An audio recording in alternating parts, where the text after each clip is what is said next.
Okey, Assalamualaikum pada sahabat semua. Maternity Jangkit Malaysia. Hari ini Abang Iwan ber-MD lagi di kawasan Port Rahsia. Yang tak berapa rahsia lah. Pada siapa yang tahu tempat ni memang tak rahsia lah. Okey, jadi kita dah dapat satu sen Satu sen lama lah, petak jugalah dekat lubang sini. Boleh petak pun petak lah. Ni dah masuk hari kedua kita ber-MD dekat Port Rahsia ni. Jadi hari ni kita akan cuba pepah tempat-tempat yang baik jugalah. Okey, terima kasih dah selamat menonton pada semua. Saksikanlah pengembaraan Abang Iwan. Dapat apa ke apa nanti Abang Iwan akan up lah kemudian. Okey, baik, mantap. Awak tempat dia.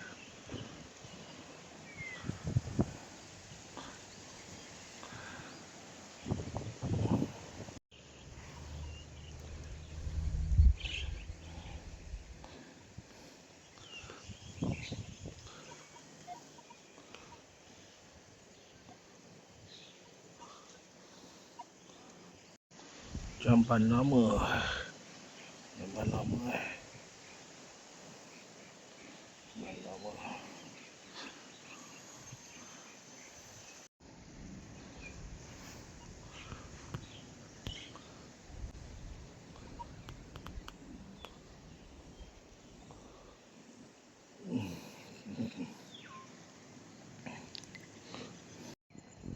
Nampak satu kelonsang tembaga.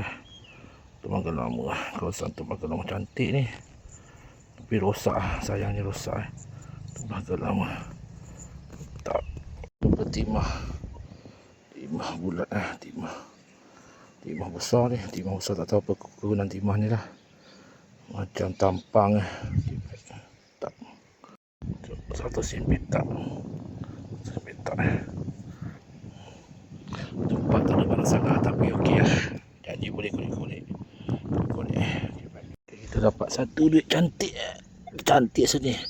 Lawa. Tapi hancur juga, hancur. Victoria. Satu sen. Boleh janji dia barang. Hancur sikit. Okay. Mantap. Queen Victoria. Queen Victoria. Jadi kita akhiri perjalanan MD kita. Dekat rumah ni je banyak barang. Ni.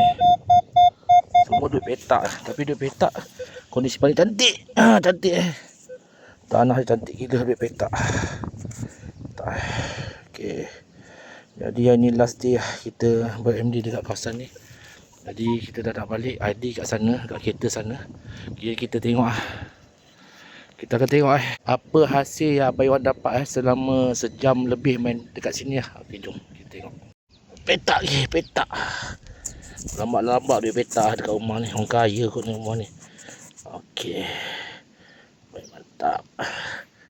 Okey, jadi kita berakhiri perjalanan kita dekat Port Rahsia ni. Okey. Pada semua sahabat-sahabat, terima kasih dah sampai menonton Kita berada di tangga rumah lama Kat rumah lama banyak barang berlambak-lambak. Ni kiranya rumah ni rumah zaman British Rumah zaman British Jadi kita tengok kita dapat selama sejam lebih CMD kat sini. Tapi barang-barang dia tak ada rare sangat lah. Semua barang-barang common lah. Common thing dekat rumah lah. Okey.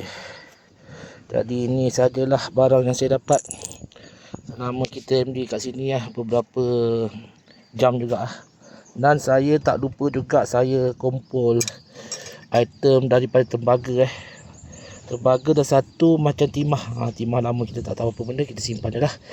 Okey.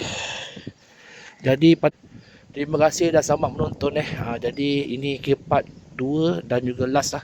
Kita akan balik ke Melaka, penat. MD dah 2 hari kat sini. Kita sebenarnya datang ke sini untuk melawat sahabat kita lah, Wan Kuantan dia sakit. Jadi kita pergi melawat dia dekat Kuantan lah. Kuantan. Jadi area ni dekat-dekat belah-belah sini lah. Port Rahsia lah katakan lah. Okay, siapa yang tahu tahulah, siapa yang tak tahu tu tak tahulah. Okey, jadi terima kasih dah selamat menonton. Mantap, terbaik.